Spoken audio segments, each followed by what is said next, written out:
Well, summer means vacations, backyard barbecues, of course, long days at the pool, but it also brings a higher risk of heat-related illness, including water accidents and other preventable injuries. And joining us now is Dr. Letitia Ryan with the Johns Hopkins Children's Center to share some simple steps that parents can take to help keep their kids safe all summer long. Good morning to you. Thank you for joining us. And we'll start with this. What are the top recommendations for keeping kids safe during outdoor activities in this heat? Well, excuse me, as you mentioned, prevention is really the best protection.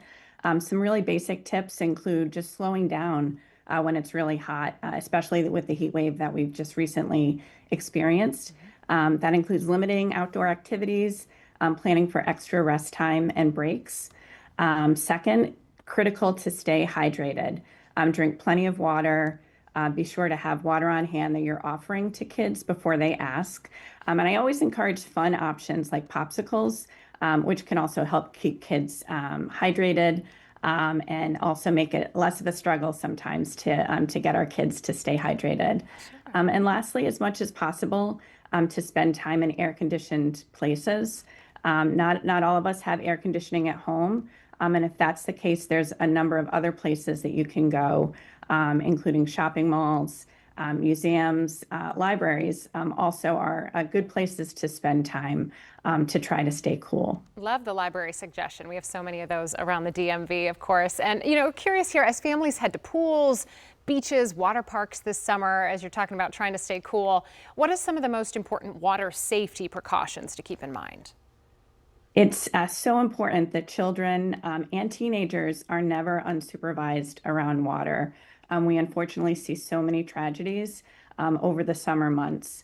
And these can range from, a toddler who gets access to water just went out of sight for a few moments, as well as teenagers who can either, sometimes be in a situation that isn't quite at the level of their swimming skills.